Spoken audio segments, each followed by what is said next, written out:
안녕하세요. TV문화 속으로의 김민정입니다. 실록이 무성한 6월, 이맘때쯤이면 시작되는 행사가 있습니다. 바로 예술계의 큰 행사인 사생대회인데요.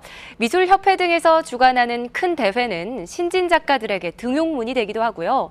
작은 대회는 어린 친구들에게 화가의 꿈을 심어주는 첫 무대가 되기도 하죠. 네, 맞아요. 저도 학창 시절에 화가가 되고 싶어서 큰 꿈을 안고 사생대회에 나갔던 적이 있는데요.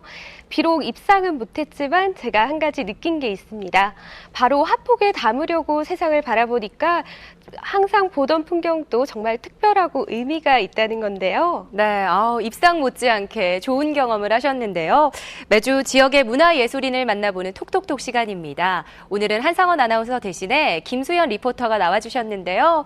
오늘 소개해 주실 분은 어떤 분이신가요? 네, 제가 오늘 만나고 온 분은 바로 화가 신홍직 씨입니다.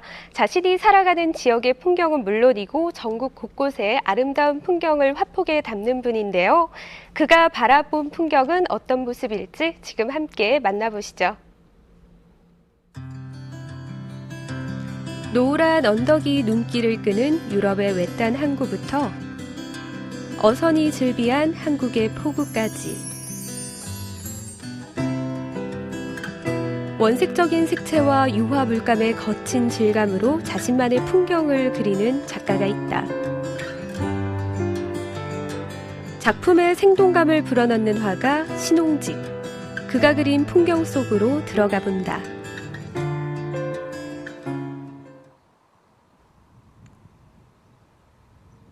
기장군에 위치한 예술가들의 작업 공간. 채색 작업에 한창인 작가가 보인다. 거침없이 그림을 그려나가는 부산의 중견 화가 신홍직이다.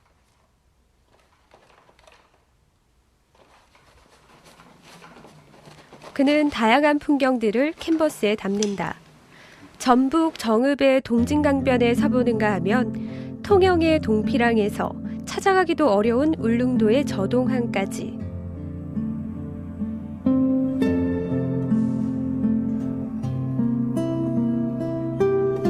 작가는 원하는 풍경이 있는 곳이라면 어디든지 찾아가 캔버스 위에 옮긴다. 특정한 소재를 가지고 작업하는 것이 유행이 된 요즘, 일정한 소재에 얽매이지 않는 작가는 과연 어떤 풍경을 그리는 걸까? 네, 작품을 하실 때 어떤 부분을 중점으로 두시고 그림을 그리시는지 궁금합니다. 첫째가 이제 장면 전체가 저한테 감동을 줘야 되고, 그리고 무엇보다 중요한 것이 색채입니다.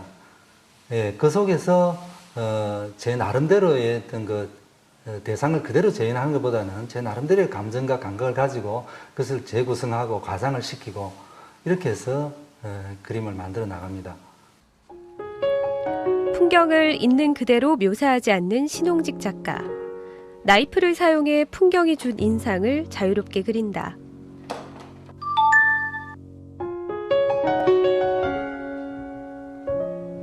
그의 작품에선 밝은 계열의 원색과 쉽게 만날 수 있다.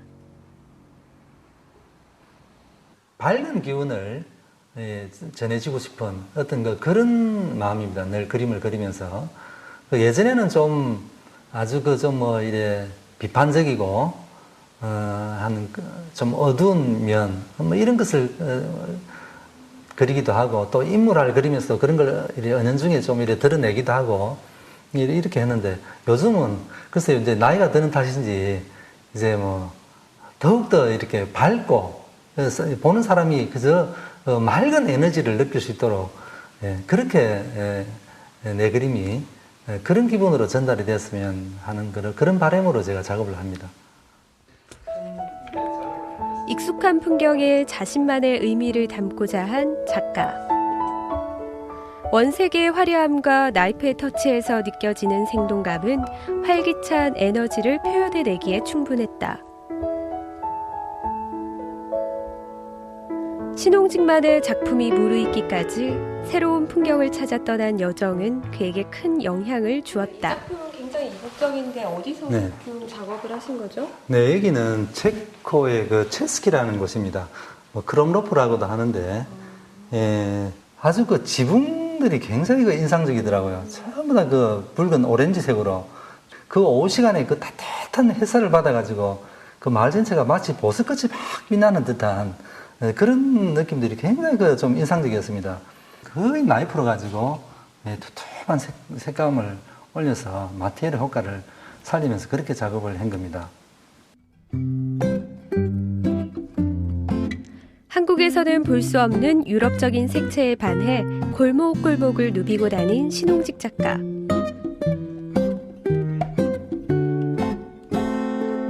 감정을 자유분방하게 표현한 유럽 작가들의 작품에 감동을 받아 그의 작품은 더욱 거칠고 강렬하게 변해간다.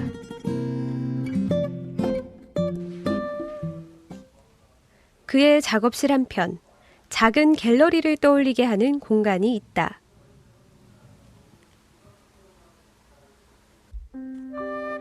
벽에 걸린 누군가의 자화상.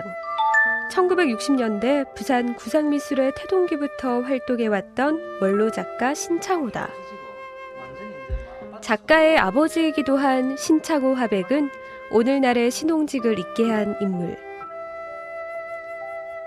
주로 자연을 그리며 을숙도 화가로 유명한 그는 30여 년 동안 미술 교육자로 1000여 명에 이르는 제자들을 길러냈다.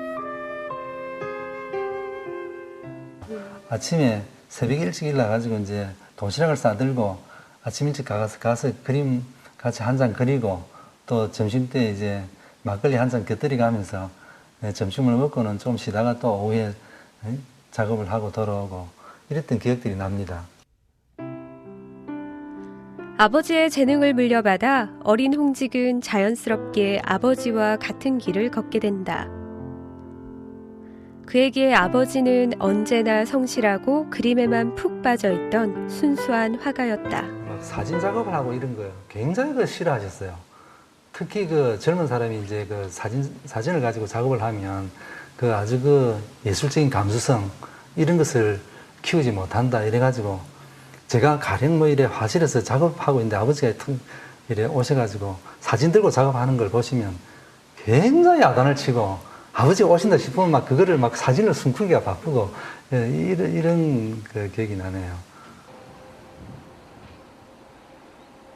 자연이 주는 감동은 자연 속에서야 전달받을 수 있는 법. 자연과 만나는 즐거움을 잊지 않기 위해 작가는 종종 바다와 산이 내다보이는 언덕에 올라 다양한 풍경들과 마주할 기회를 갖는다.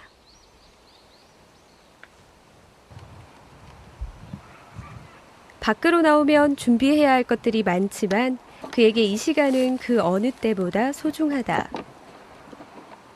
일부러 또 이렇게 캔버스를 들고 야외에 나와서 직접 사생도 하고 그렇게 합니다. 그러면 또 이 자연이 주는 그런 그 맑은 공기, 이 호연지기를 느끼게 하면서 어떤 기분 좋은 작업을 또 할 수가 있습니다. 여기서 기분을 풀고 또 작업실에서 작업을 하게 되면 더 좋은 그림도 또 나오게 되고. 예. 신홍직의 작업이 시작되는 곳이자 끝나는 곳. 그가 살아가는 공간은 작가가 꾸준히 애정을 갖고 바라보는 대상이다. 평범한 풍경 속에서 감동을 얻고 나름의 가치를 끌어내는 신홍직 작가. 풍경 속에 존재하는 모든 것들과 감성으로 교류한다.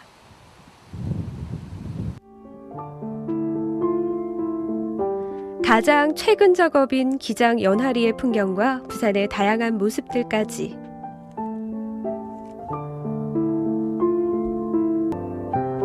그가 있는 한 부산의 풍경들도 더욱 자유롭게 생동감 넘치는 모습으로 캔버스에 담기게 될 것이다.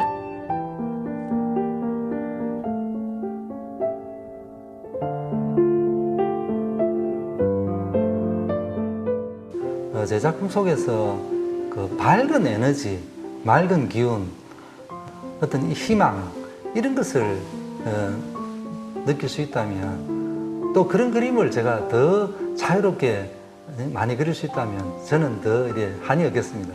제가 나아가고 싶은 방향이 그런 겁니다.